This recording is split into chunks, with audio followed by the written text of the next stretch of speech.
আসসালামু আলাইকুম, কেমন আছেন সবাই? চলে আসলাম 24 ডিসেম্বরের অ্যাপয়েন্টমেন্ট ভিডিও নিয়ে।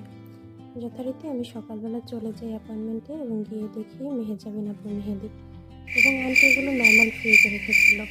ইটস লাইক নর্মাল ফ্রিজে তো অর্গানিক মেহেদি রাখলে সেটা ভালো থাকে না। তবে একটা ব্যাপার ভালো ছিল যে মেহেদিটা বেশি দিন আগে রাখা হয়নি, মাত্র 2 দিনই হয়েছিল। এর পরবর্তীতে আমি আমার কাজ করা শুরু করে দিই এবং এটা হচ্ছে প্রথম পার্টের ফাইনাল আউটকাম। এই মেহেদির বুকিংটা একটু অন্যরকম ছিল। একটা ইনস্ট্যান্ট বুকিং আসে 23 তারিখ রাত্রে 11টার দিকে এবং আন্টি কনফার্ম করে। অ্যাপয়েন্টমেন্ট সাধারণত ব্রাইডরা নিজেরাই বুকিং করে থাকে, কিন্তু এটা একটু অন্যরকম ছিল কারণ এটা আন্টি মানে ব্রাইডের শাশুড়ি তার জন্য বুকিং করেছিল।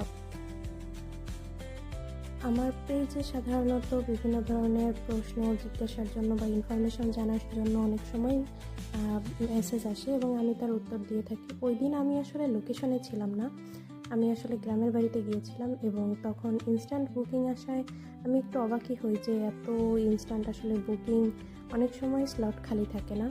তো ওই দিন আর কি ভাগ্যক্রমে মিলে যায় এবং আমিও চলে যাই অ্যাপয়েন্টমেন্টে।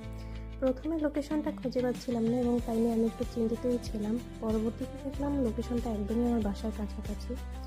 তো আমি গিয়ে কাজ শুরু করে দিই।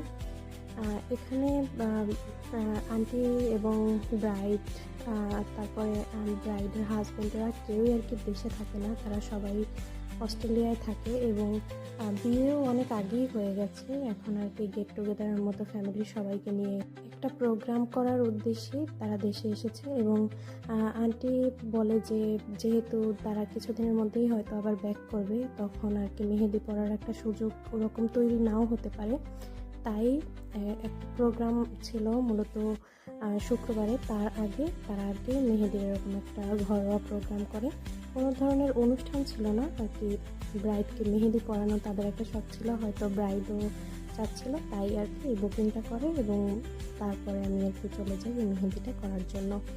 তো এই ডিজাইনটা ব্রাইড নিজেই চুজ করেছিল। আন্টি একটা ডিজাইন প্রথমে চুজ করে অ্যাপয়েন্টমেন্ট কনফার্ম করে এবং পরবর্তীতে যাওয়ার পরে আন্টি আর কি বলে যে ব্রাইট ডিজাইন চুজ করবে এবং আমিও আমার কাছে থাকা ডিজাইনগুলো ব্রাইডকে দেখাই, সেখান থেকেই ব্রাইড 2টা ডিজাইন চুজ করে এবং আমি সেই মতোই কাজ করছিলাম।